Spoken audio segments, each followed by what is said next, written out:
Welcome to the Adventure Mechanics, it's me, Chandler.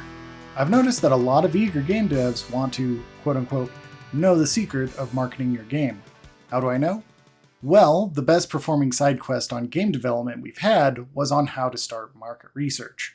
And since that's the point of interest, I'm going to talk about it again, but with a little bit of a smaller context this time around.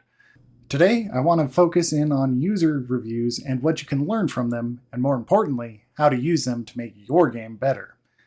Now, why would you want to dig into other games' user reviews? It's not your game, nor is it a carbon copy of the game you're making now, at the very least, ideally.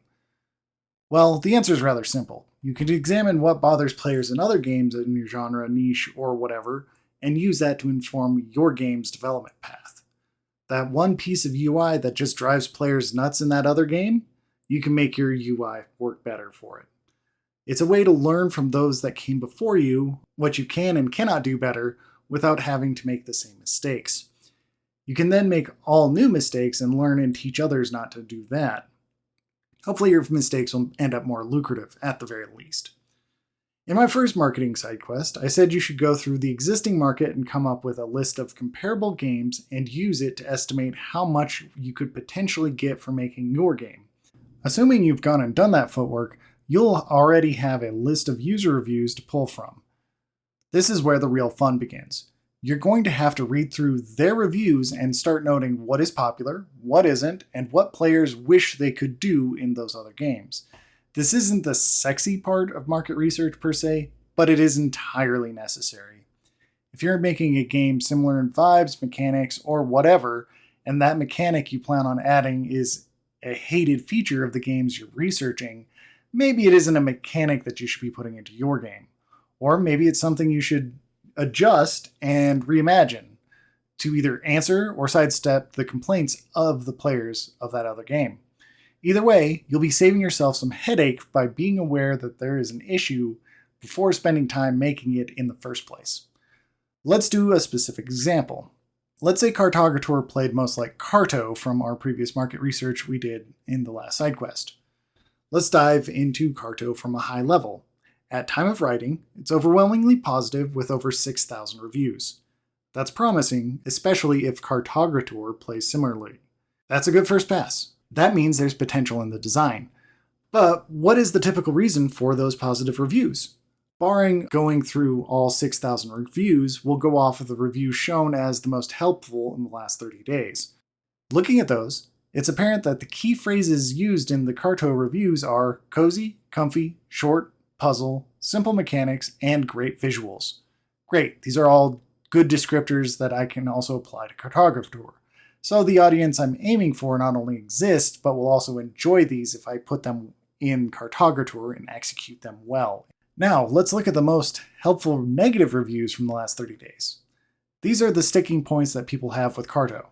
The descriptors that show up in these, I'm actually going to split into two, positive and negative.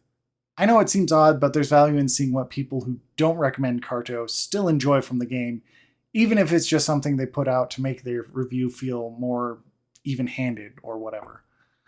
On the negative side, we have the following: simple puzzles, childish story, only one solution to puzzles, a poor interface, repetitive music and sound effects, unskippable cutscenes, and a boring story. It seems like the main problem people had were lack of challenges for the puzzles, agency on ways to solve those puzzles, bouncing off the story for a variety of reasons, and a couple nagging UI issues. None of these are game breakers, specifically. It means that I need to make whatever puzzles I put into Cartogrator are clear and signposted in a variety of ways. I also need to make sure that any issues that could pop up from the user interface are ironed out and tested by a lot of people before I call it good enough. In terms of storytelling, giving the player an option to skip it if they're not interested is going to be mandatory if I want to keep the focus on the puzzles. Now, there's an argument to be made that forcing the story to the front is worthwhile, but doing that will cause the exact same complaints Carto has in my game if I choose to make it that way. I'll save that for when we go over the overall takeaways, though. Now let's talk about the positives in these reviews. Creative puzzle mechanics, cute artwork, well-polished, original concept, and, again, with the artwork. It seems that even those who don't like the game itself liked the artwork, polish, and novelty of the puzzle mechanics.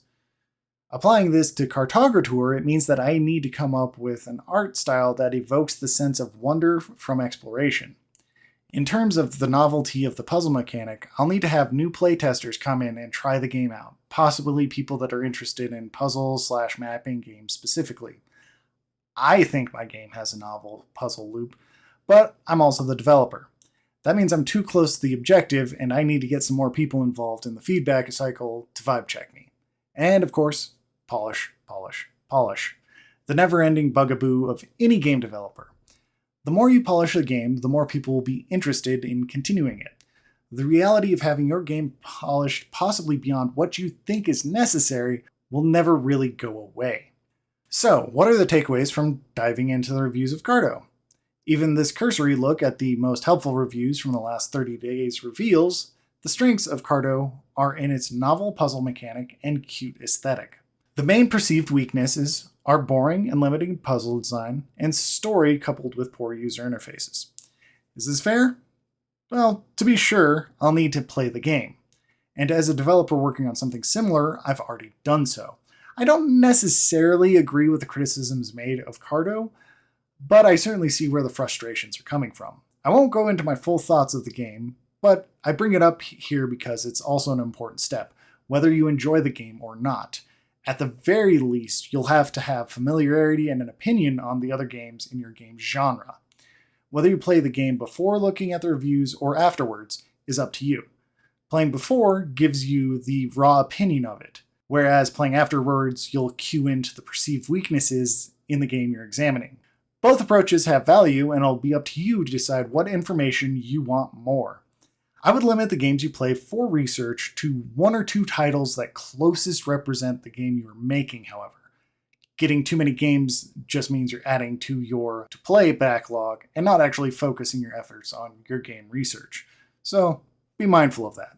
The last part I want to focus in on is internalizing the feedback from other games. Earlier, I mentioned that one of the pieces of feedback for Carto was the unskippable cutscenes and rather basic story.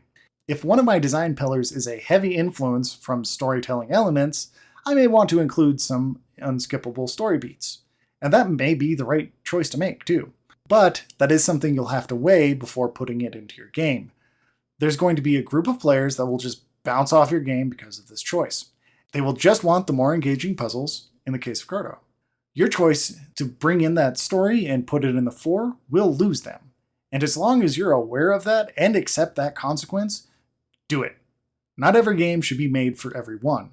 This is just one example, but you will eventually need to make these hard choices to make sure you're building the game for the audience you want. And more specifically, not building your game by committee and losing sight of who you are making it for in the first place. If the feedback you're seeing from diving into similar games actively conflicts with your vision of your game, don't just discard it, prioritize it. If it's not high on the priority list, then consider accepting it as the trade-off for your idea. Anyway, I feel like this is a good point to call this side quest. If you're ambitious, don't limit your review diving to the last 30 days. Look at the entire backlog of reviews. Just keep in mind that if the game is actively changing, you're going to have to discard older data that is no longer relevant.